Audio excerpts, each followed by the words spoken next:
Assalamualaikum warahmatullahi wabarakatuh. Alhamdulillah, puji syukur atas kehadirat Allah Subhanahu wa Ta'ala, karena atas limpahan rahmat, taufik, dan hidayahnya lah sehingga kita masih diberi kesehatan, keberkahan, dan kesempatan untuk bisa kembali beraktivitas seperti biasanya. Nah, untuk mata pelajaran spreadsheet, kita sudah memasuki dalam pembuatan perubahan modal dengan menggunakan Microsoft Excel. Nah, tidak jauh beda dengan sebelumnya. Ya, tentunya pada pekan sebelumnya kalian sudah mempelajari bagaimana cara membuat ya laporan laba rugi dan laporan neraca. Nah, jadi selama Bapak mempraktekkan bagaimana cara membuat laporan perubahan modal, ya diperhatikan baik-baik karena Anda yang akan melanjutkan pembuatan laporan perubahan modal tersebut. Ya, jadi sebentar lagi Bapak ingin menampilkan jendela Microsoft Excel-nya. Di layar tentunya kalian sudah melihat tabel ya, di mana tabel ini merupakan tabel untuk membuat sebuah laporan perubahan modal. Nah, diperhatikan baik-baik untuk membuat laporan perubahan modal. Hal yang pertama yang kita lakukan adalah itu membuat sheet baru, kemudian mengganti nama sheet itu dengan nama laporan perubahan modal. Nah, kemudian ya kalian buat juga tabel seperti ini, tapi sebelumnya kalian harus membuat judul daripada tabel ini ya, yang 3 baris itu.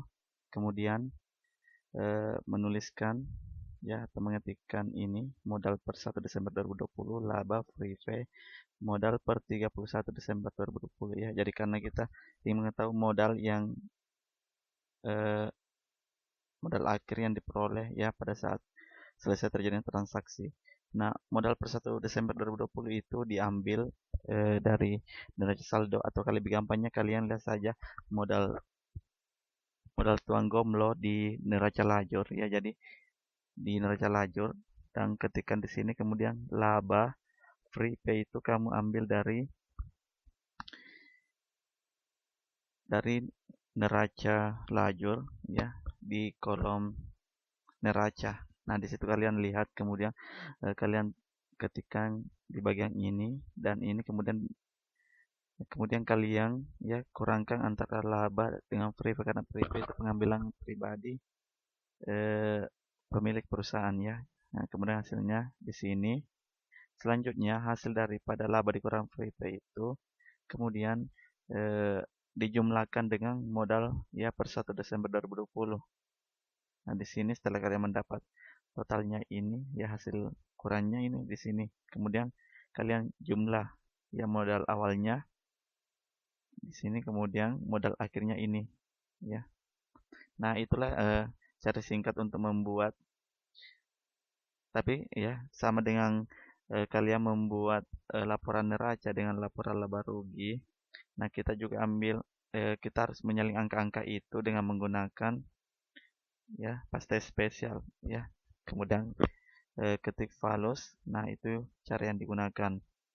Ya, demikianlah cara singkat untuk membuat laporan perubahan modal. Semoga apa yang saya perhatikan atau saya sampaikan kepada kalian bisa kalian pahami. Jika ada pertanyaan, silahkan di komentar lewat komentar YouTube ataukah di WhatsApp. Sekian dan terima kasih. Wassalamualaikum warahmatullahi wabarakatuh.